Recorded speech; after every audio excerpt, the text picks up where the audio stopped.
Welcome back to the news at 10.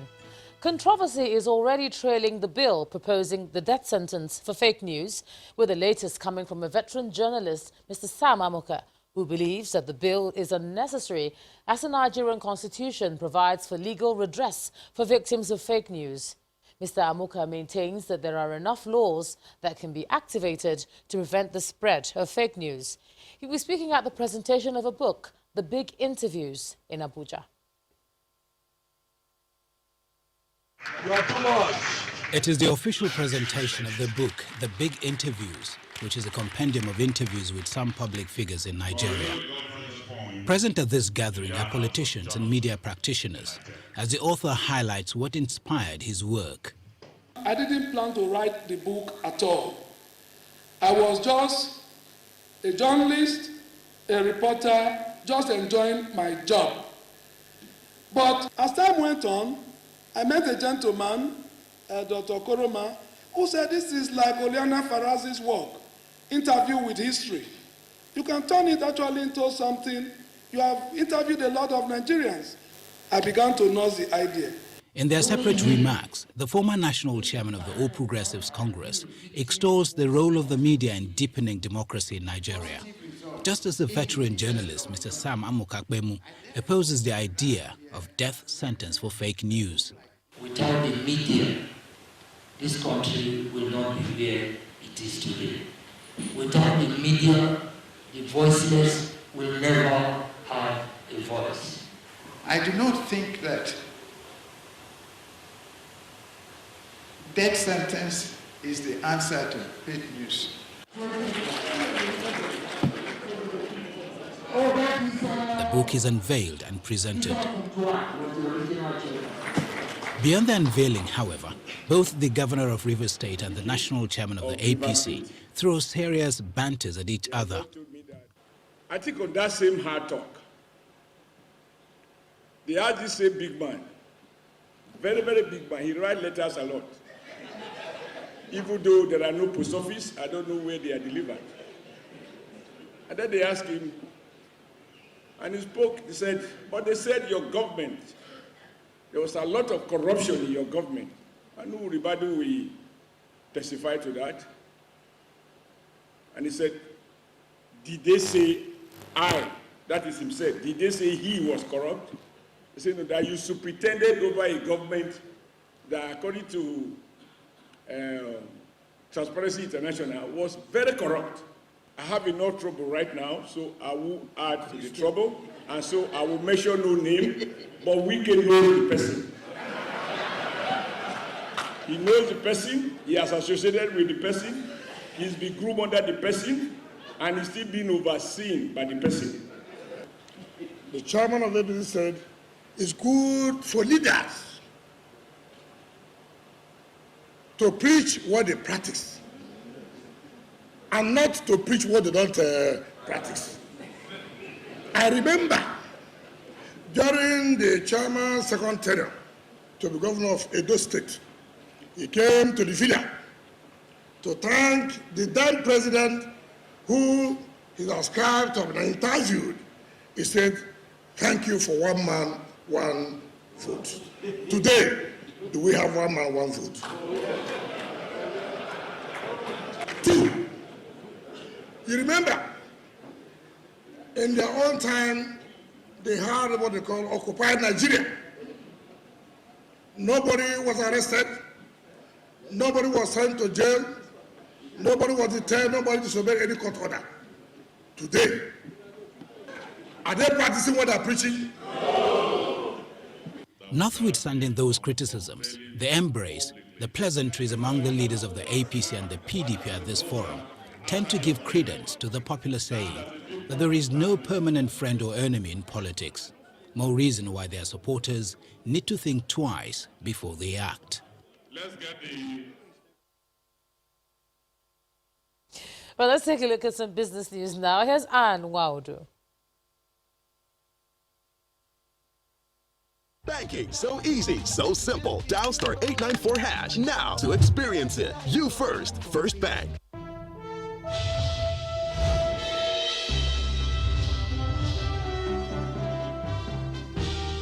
Thanks a lot, Ijoma. Welcome to Business News. President Muhammadu Buhari has appointed the Central Bank Deputy Governor for Corporate Services, Mr. Edward Adamu, Chairman of the Asset Management Corporation of Nigeria, AMCON. The President announced Mr. Adamu's appointment in a letter sent to the Senate today, seeking his confirmation for the leadership of AMCON. Mr. Adamu's nomination by President Buhari is as a result of the amended AMCON Act signed into law in August 2019, which states that its chairman must be nominated from one of the deputy governors of the Central Bank of Nigeria. Mr. Edward replaces Muiz Banire, who was appointed chair of AMCON by President Muhammadu Buhari in July 2018 and confirmed by the Senate in October 2018 as head of the country's Bad Debt Management Office. The central bank plans to increase bank loans to deposit ratio to 70% by the year 2020 from the current 65%. The CBN Director Banking Supervision, Mr. Hassan Bello, who made this known in Yola, Adamawa State, says that the introduction of the LDR has enhanced credit into key sectors of the economy. He explains that LDR, which is being reviewed quarterly, aims to improve lending to the real sector. The financial market regulator on July the 3rd directed banks to maintain a minimum LDR of 60% by the end of September, up from 58.59% before the recent increase in September, with December 31st, 2019 as deadline for compliance. And let's talk about the stock market, the domestic market, that's it. Investors are now taking more advantage of listed high-valued stocks as Yuletide celebrations gather momentum. Let's hear more from Teniola Shibowale.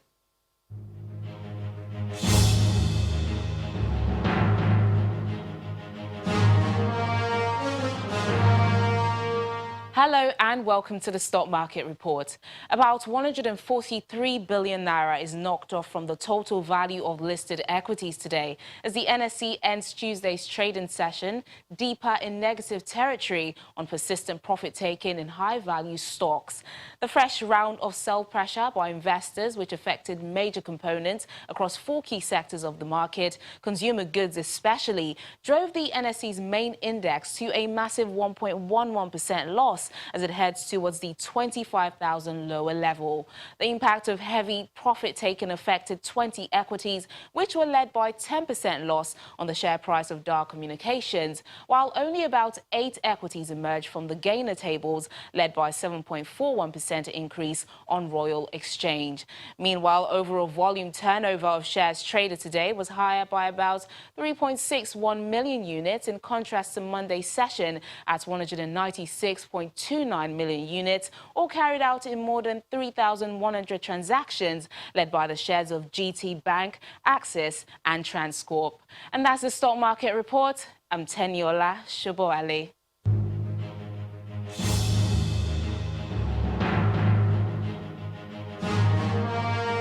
Thank you, Teniola. Meanwhile, mixed sentiments affected the performance of some of the world's leading stock markets as looming US-China trade deadline dampened investor sentiment amid reports of delay of tariffs. Let's hear the figures for today.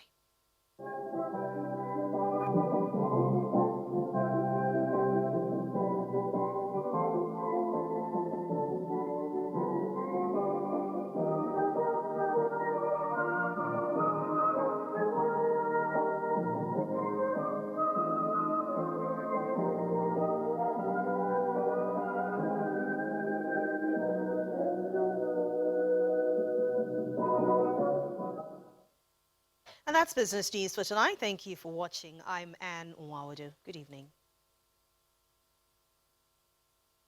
Banking, so easy, so simple. Dial *894# now to experience it. You first, First Bank. Thanks a lot, Anne. Standard Chartered Bank is catching up with technology as it birthed something new in transactions, disrupting traditional banking in Africa with the launch of its first fully digital bank in Nigeria. Customers will not only bank with ease, but also enjoy zero charges on all interbank transfers, SMS notifications, ATM withdrawals, and many more. And to create more engagement and promotion, the bank announced Nigerian music sensation Burna Boy as its digital bank ambassador. From an informal session to the main deal. Dignitaries, business leaders, government officials, and the bank clients are all present to witness the digital shift Standard Chartered banking process. The bank is expanding its fintech and retail banking footprints with the launch of its fully digital bank in Nigeria. You can actually transact on any ATM in Nigeria, and there will be no fees. So it's free of charge, irrespective of the number of transactions. If you want to make a transfer from your account to another account, it's zero cost, no charges. If you receive an SMS alert, it's zero cost, no charges. The Deputy Governor, Obafemi Hamzat, represents the Governor, Babajide Sanwo-Olu. He believes Standard Chartered Bank is on the right path as technology takes over the entire space. Technology rules the world now, and if one is not innovating, basically, that business will probably just collapse. So the reality is, I think the bank is doing, Chartered Standard is doing what is needed to make sure that customers get the best service. Grammy Award nominee Burna Boy is the bank's digital brand ambassador. He lightens up the room. The bank is hoping to leverage on the artist's passion and commitment towards youth empowerment to reach out to young Nigerians.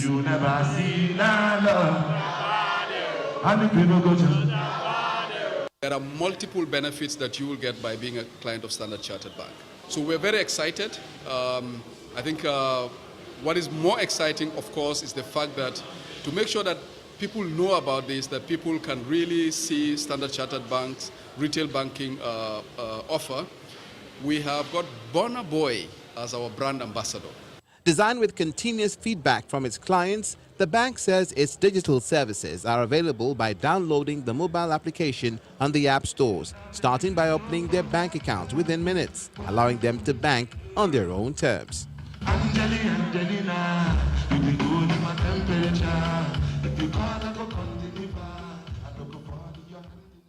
The world would be a better place if everyone makes their little contribution in their corner. And that's the view of the presiding pastor of Salvation Ministries, David Ibiome. He was speaking while donating some buildings to a primary school and a University of Education, both in Port Harcourt, Rivers State. This edifice is a primary school building in Port Harcourt, the Rivers State capital.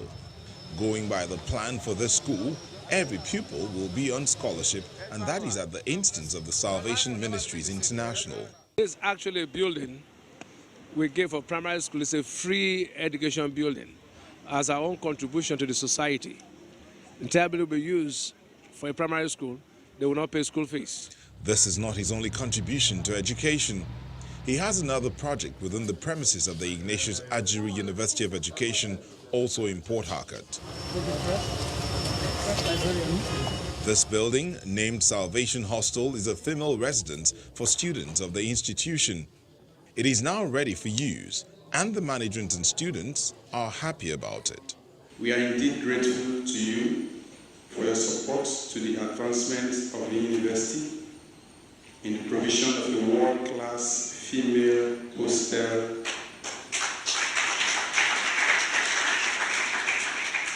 and other numerous contributions the school has benefited from your benevolence, for which we say thank you, Father. A security building and this postgraduate hostel are additional contributions of Pastor David Ibiome. We furnished it, put chairs, beds, wardrobe, phone, everything in it, and a common room, camera and solar power in it. Pastor Ibiome considers this his little contribution to making his world a better place. Life, I think, is not just about duration, it's about contribution. If you're on earth and you're contributing nothing, it means you are merely existing. I strongly believe that no one should leave this earth without an impact. And education happens to be the greatest factor for changing any society. Pastor David Ibiome and Salvation Ministries International have promised to continue to contribute to the development of the country, particularly in the education sector. Still ahead on the news at 10, U.S. House Judiciary Committee unveils formal impeachment charges against President Donald Trump. More from our London Bureau and around the world in 5.